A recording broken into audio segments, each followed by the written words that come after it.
right, the room is getting full already. That looks perfect. Welcome, everybody. We have another go at Real World Asset Talks. So we have here hosting from Ayni Gold.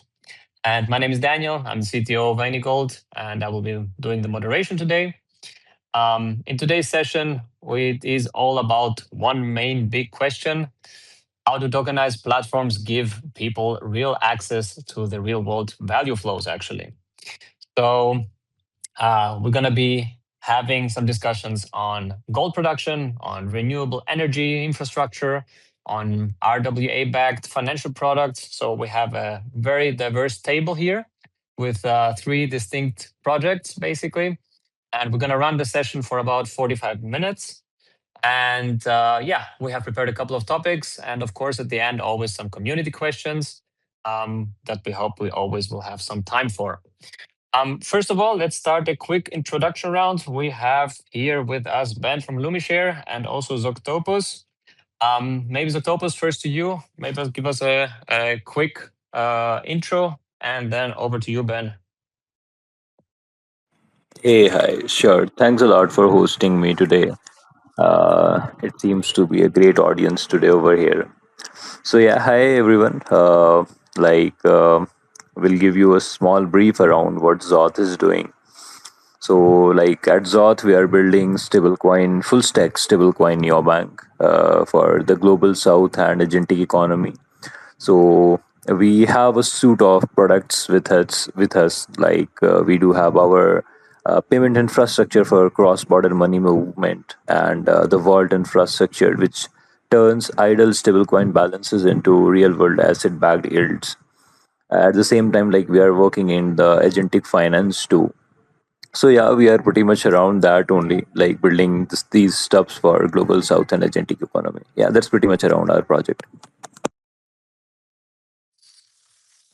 Hey guys, thank you for having me today. My name is Ben, I'm the CEO of LumiShare, and we are building the infrastructure of RWA and split into three layers. The first layer is LumiPlace, RWA tokenization platform to tokenize at the beginning renewable energy assets and renewable energy projects such as solar, wind, and hydroelectric. And the second layer is WOZI AI, which is operation system, AI operation system built for renewable energy and specifically solar energy projects. We are helping them to recover lost money and help them to generate more electricity using the AI. The connection between WOZI AI and LumiPlace is that we are putting it as an intelligence layer, meaning that the investors into LumiPlace will have the ability to have all the information in full transparent manner, so they can see exactly what they are investing in, including the electricity production, the CO2 reduction, etc. And the third layer, the base, is the Basad blockchain. It's our quantum shielded blockchain with RWA readiness, focusing only on RWA on both sides, the side of the investors from one end, and also the projects themselves. We are solving a lot of problems existing right now in the blockchains, specifically for RWA, including the compliance ready and regulation ready settings, like we built it for the governments and for the banks, unlike other blockchains, the existing blockchains. And also we have right now achieved on the testnet 11,800 TPS transactions per second. And we have some other very interesting features into this blockchain that all of them together is the RWA infrastructure of the future. Thank you. Amazing. Amazing. Thank you so much, both of you, for the introduction. And everybody who just joined, basically from your side, who hasn't heard of our project, also Ayni Gold. We are a tokenized gold production platform. Basically, we are based. We have a gold mine in Peru, Minerales San Hilario, where we produce actual gold, and we are able to participate to provide this participation to the users through our platform in form of staking and through our gold units, which are NFT based. So we will get into more details on that as we go on, because I'm also super interested how you guys manage all of this. And with the first question being, so let me set a little bit the frame. Um, in the first wave of RWAs, everything was more about the representation, in my opinion. So you put an asset on chain and that you just prove that it exists, and that was done. But my view is that this representation alone now is not a product, you know. So a user does not wake up wanting a tokenized claim. They want to participate in something that is actually real and that they understand and they know how they can participate in. So my question now to both of you: why does user access in this particular manner play a role, and what actually is missing today in this regard? Maybe first to you, Zoctopus.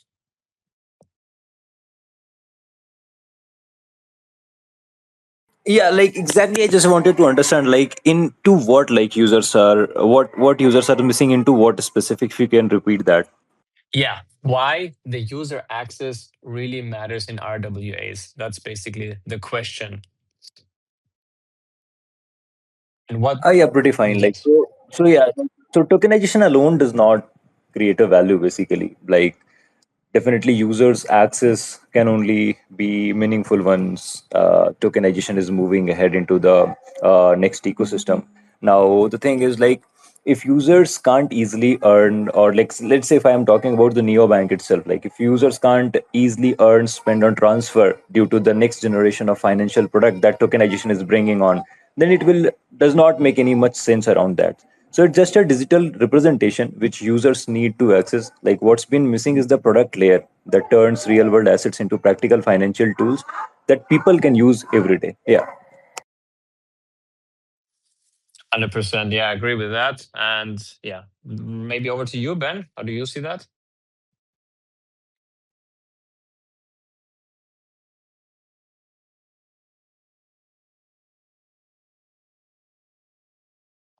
Maybe we lost Ben for a second there. I think now you should be able to speak again. Let's try again. Yes, now works. Yes. Perfect. Okay. So yes, in my opinion, this is the main issue right now, that avoiding from the RWA tokenization to become mainstream and to start with mass adoption. I think that we need to educate the users, the crowd, about the tokenization and how the next generation of investments and financial aspects in general. So I think that the main thing here is to make it easy to use with the simple UI UX, and give them to feel comfortable with all the investments and all the area of RWA. So that's my opinion about that. Makes sense. Makes sense. Yeah, I would agree to that. The how you present it is a big factor. I would see it also from the aspect of what you're able to present the client or the user as. What are you giving him the possibility to access? So this is something from our perspective. So for example, with gold mining, this is something inherently an industry that had been very closed. So we're trying to open up this industry to every user, but basically worldwide. And I think you guys do in your respective niche the same thing. So this I find really great. Um, Now, how would you say that that you're actually able to connect where is the link between the real world use case to your user, and how are you transmitting that to him? Um, how would you explain your model basically in a very simplified manner that the user is able to access? Ben, start with you.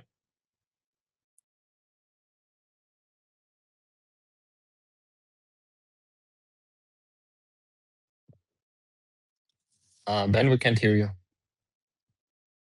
Can you hear me Yes, now? yes, Sorry, I yes, have yes. some signal problems, I No think. worry. So yes, in our case with LumiShare, we choose the renewable energy to start with the renewable energy space because we recognized that because of the AI revolution and all of that, you know, the data centers and even the electric vehicles and all of these spaces, they consume a lot of energy from one end. And from the other end, you have a lot of difficulties, raise funds, and even manage their portfolios and their energy production. So that's why we choose the renewable energy, and that's why we have the ability to be unique from one end, and from the other end, we have the ability to provide the best solution that combined between the three layers that I mentioned before, the Lumi Place, the RWA marketplace, and also the WOZI AI, the AI operation system, and also everything is on the blockchain that we built, the Basad. So that's how we are approaching that, and that's how we are taking it from the user perspective and the industry. Amazing. I see. And what about you, Zoctopus? So let's say like a user shows up with capital, and what actually happens? Like what step by step would happen from your platform to the real world asset that sits on chain?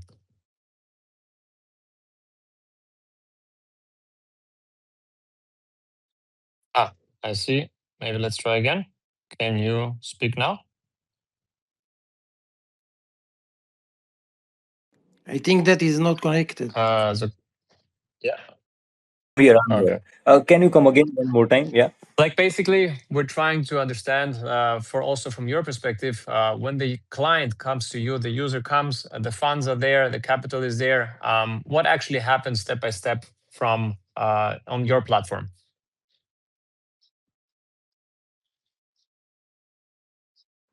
Yeah.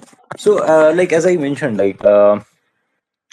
we are having pretty much a suite of products with us. So, like each product has a different user journey. Like for example, a typical user journey is straightforward. Like first, a user onboards to our platform on Zoth, basically.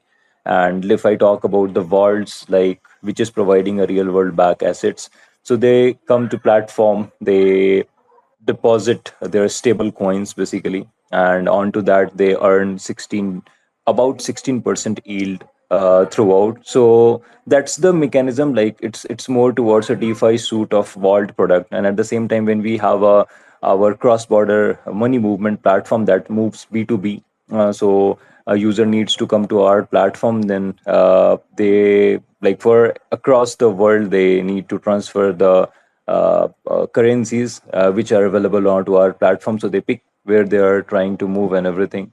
So yeah, accordingly, like I would say, like for our cross-border movements, it is having a business-to-business model. So it has a separate user journey, and at the same time, the vault product we have onto our neobank, which gives real-world asset, it has a separate user journey that I just described you a bit. Yeah. How do you handle this is super fascinating, that's why my follow-up, like how do you handle basically the complexity that the user needs to be able to adapt to when using a product like this? Because let's be honest, I think like okay, some requisite is it that you have to have some experience with Web3 probably. Are you aiming also traditional Web2 users, or what is your focus on that then, Zoctopus? Because I think that the No, product, definitely. Like, its explanation. yeah, yeah. So definitely, the UI UX is the key over here. The better slick UI UX, the better onboarding of the users and user journey throughout the product is there. And again, I would say it's not about to hide the complexity or like nothing to hide the transparency for the Web3 or Web2 users. Users just don't need to understand the, let's say, fund infrastructure, or let's say the cross-border payments or the vault infrastructure. The more towards like how the user journey is moving ahead with the user experience. So the better UI UX flow is onto the platform. We are handling accordingly like that. Yeah. Amazing. And how do you handle this, Ben? How is that on your end? Yeah, so we believe in transparency, as he just mentioned, Octopus. So we build the Wazi AI. So because if you would like to raise funds for your solar energy project in Texas, for example, you will have to install the Wazi AI operation system. So we will have the ability to have a full intelligence picture of your production and everything from A to Z, including the contracts you have with the electricity authority, for example. We will know how much money they are paying you and how long it will take, how long the length of the agreement with them.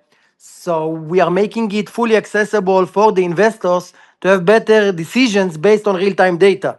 So that's the first thing. And the other thing that I told you about before is the easy to use. We believe in simple UI UX, and would like to make their life easier by that, like like Amazon model, 2 clicks to buy, etc. And from the other end, we also believe in security, and that's why we built the Basad blockchain, which is a quantum shielded from one end, and also we have the wallet that we built that is built into the Basad blockchain. So all of them together, giving the user at the end easier life and simple to use, and the same thing at the same time he feel that he can trust the platform and infrastructure. So it's helping him to make better decisions and work easily. And another thing that I would like to add is that we believe that in target to bring the mass adoption to the Web3 and specifically the RWA, we must build the bridge between the Web2 users to the Web3. And that's why we are adding some on and off ramp solutions, so they will have the ability to buy and to invest using their credit card or Apple Pay, for example. So we already signed some agreements with some companies, on and off ramp companies, that will allow the investors to invest using their credit card. In the middle, it will be with on the blockchain. But for them, they don't need all of these difficulties and all of these things like we, the nerds, and the people that like to explore. We are. It's like something regular for us. For them, it's a different story. So we would like to bridge the gap. By that, we are making their life easier, and it's part of that. I think you touched upon a very good point there. I liked when you said you want basically to find a way how to merge the Web2 and Web3. And I think it is very important that these two areas become interchangeable. On the one hand, Web3 users, they have it easier to, because they know Web2, but the other way around is the biggest challenge because the majority of users are Web2, and Web3 for them is very difficult to navigate. So I think this is the biggest challenge to enable that. And but what I really liked also was you mentioned that you're trying to really show them how it all interconnects, and you use your software, for example, to do that. We on our side, we also got thinking. On the one hand, we have people that they know what Paxos Gold is. They like to hold their gold digitally. But we also, of course, understand that the physical aspect plays a big role. So when we pay out the yield in Paxos Gold to the users, we had a very good idea that, of course, user at the end of the day might want to hold the gold also physically. So we also strive now to have partnerships with physical dealerships, that you can convert your PAX-G directly to the physical bullion and have it sent to the user. And I think this is exactly the type of solutions which we have to think about. And I think. Actually, Mhm. honestly, I believe that you are doing a great job between, combining between the digital and the physical, and you are Mhm. giving them from one end the confidence and the trust they need, and from the other end, you are allowing them to save it on a safe place. So I think you guys are doing a great job regarding that. Thank you so much. Thank you. Zoctopus, how do you manage that? Because you said, for example, you have the vaults. How does the vault structure actually look on your end? That would interest me also.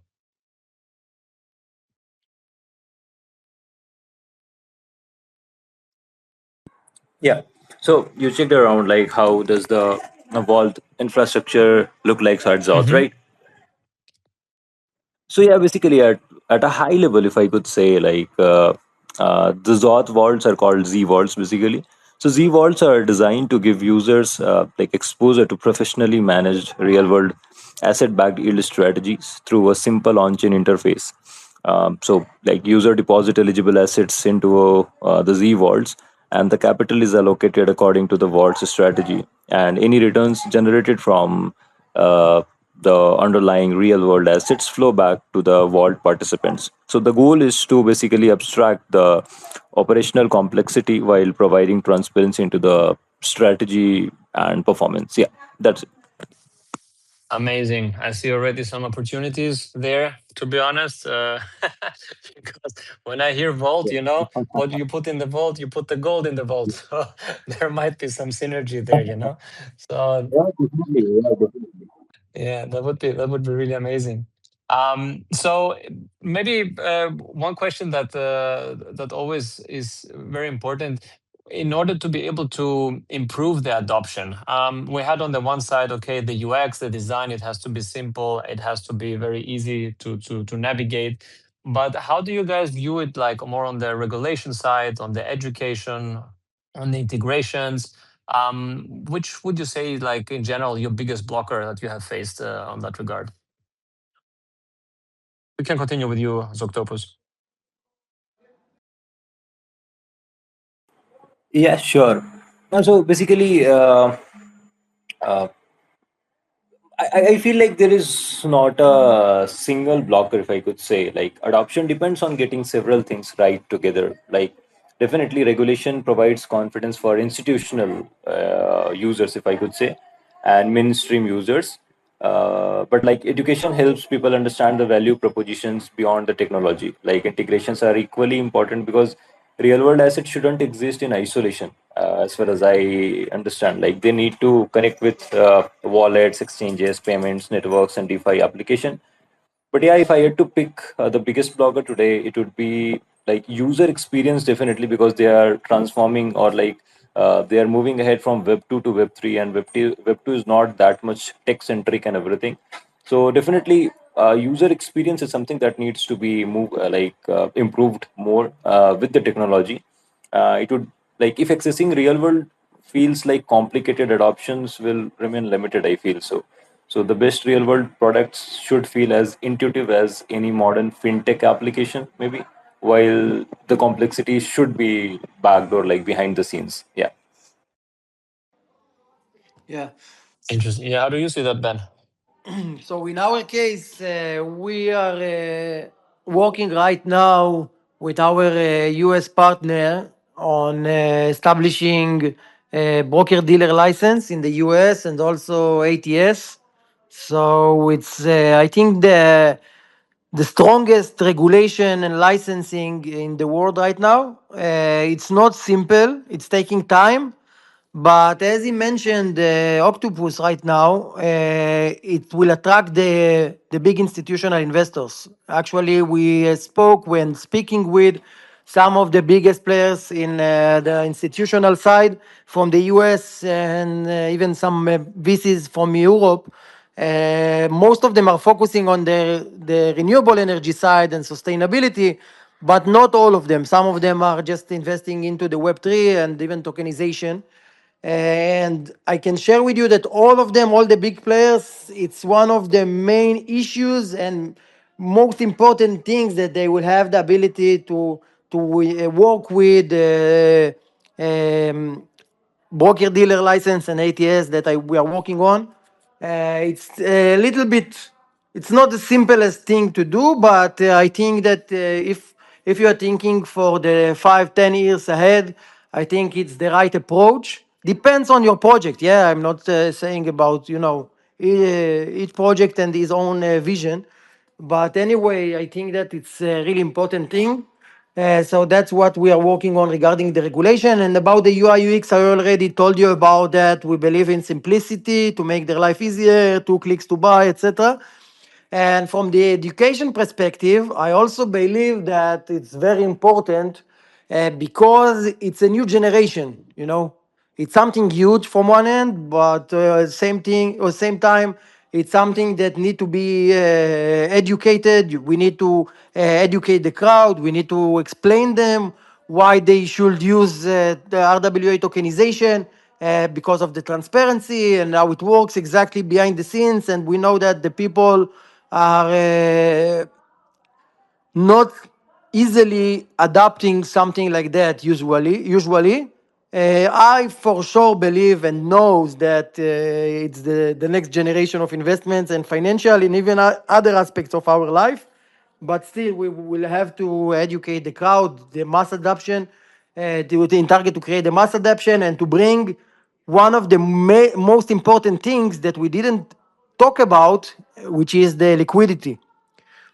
If we would like to make mass adoption in the RWA tokenization industry in general, we will have to bring the liquidity.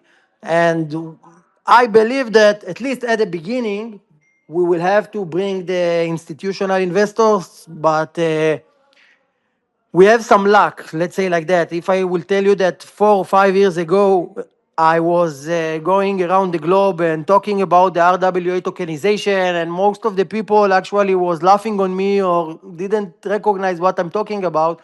So 2 years ago, something like that, we saw BlackRock, we saw even JP Morgan and other big players getting into it and talking about it. Larry Fink, the CEO of BlackRock, and they also injecting and investing billions of dollars into this industry. So from this perspective, we are good, but still we are at the beginning.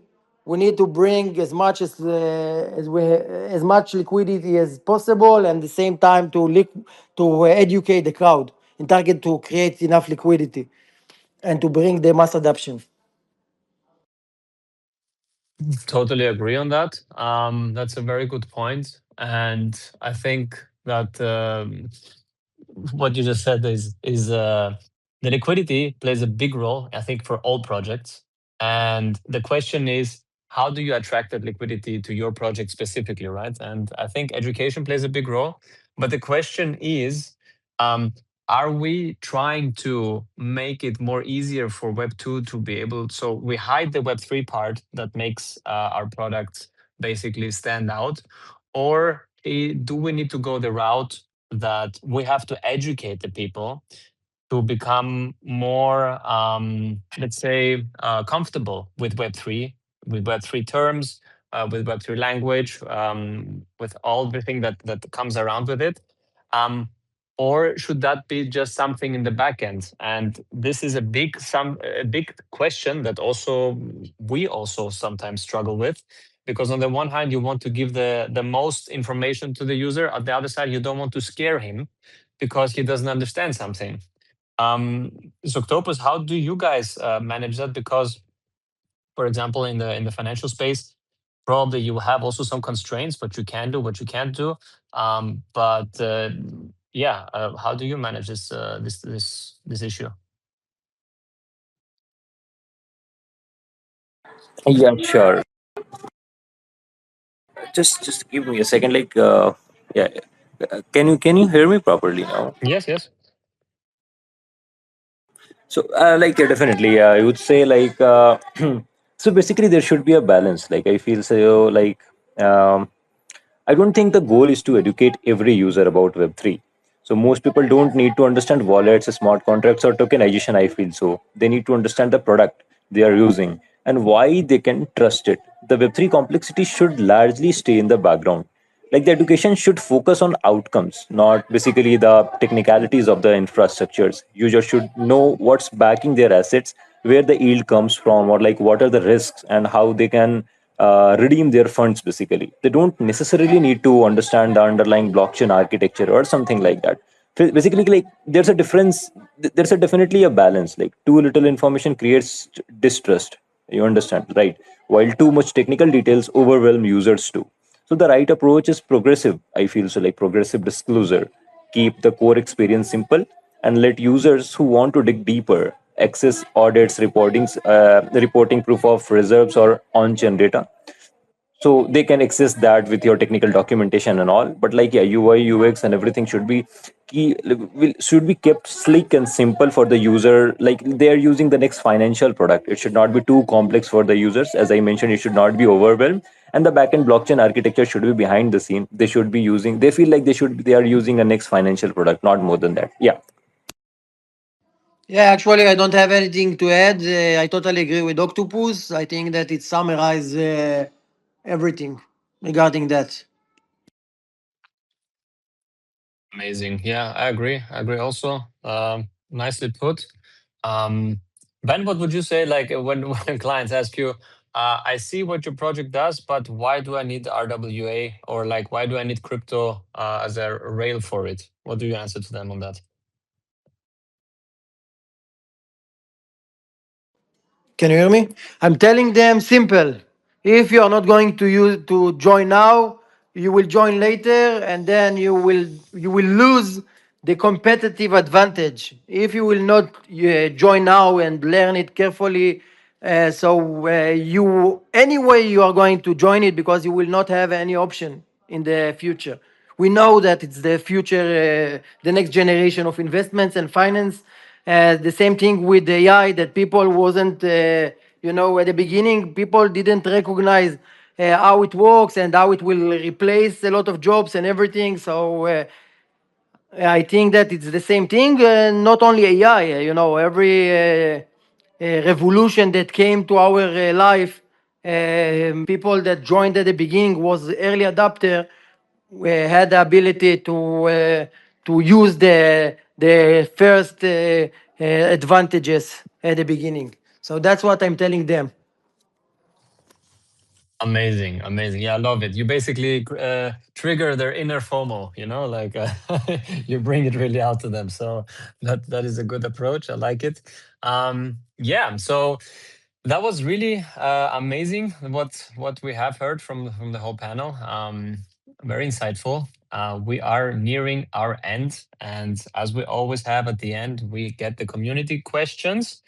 So yeah, everybody is able to raise a hand or have some questions written in the chat. We can look through them. So let us just see what we have.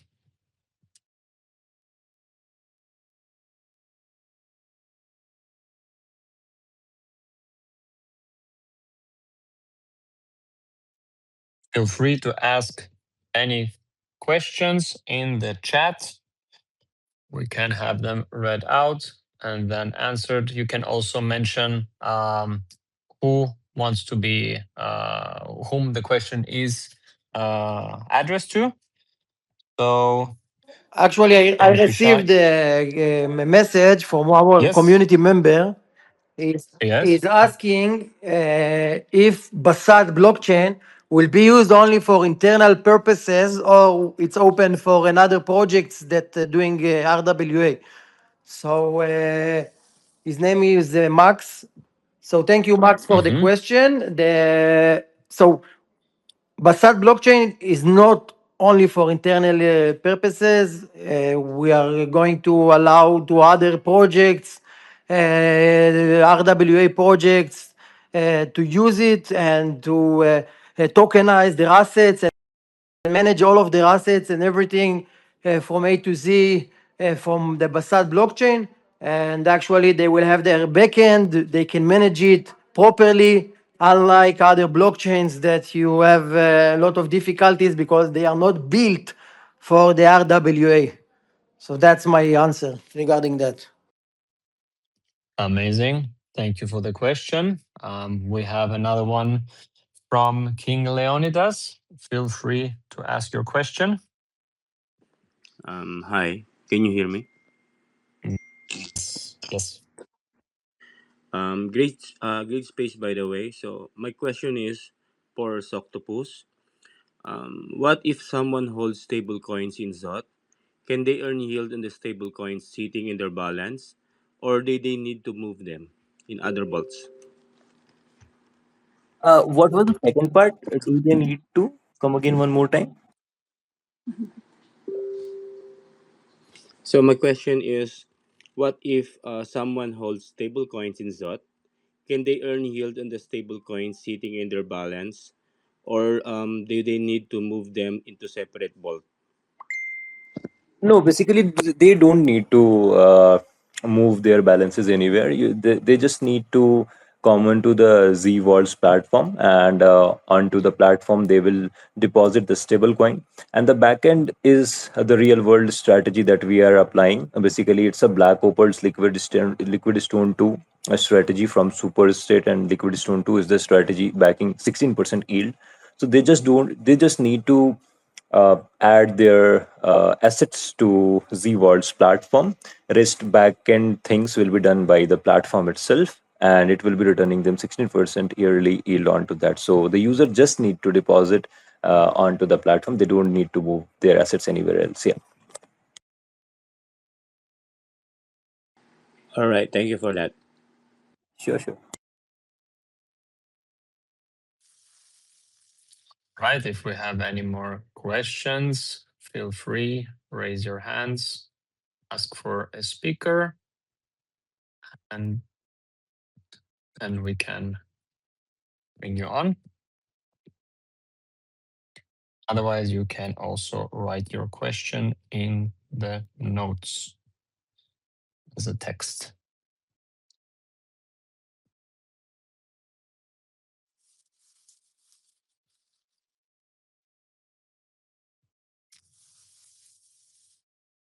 Okay, I think we don't have that many questions as far as I can see. Let me Yep. just check one more time.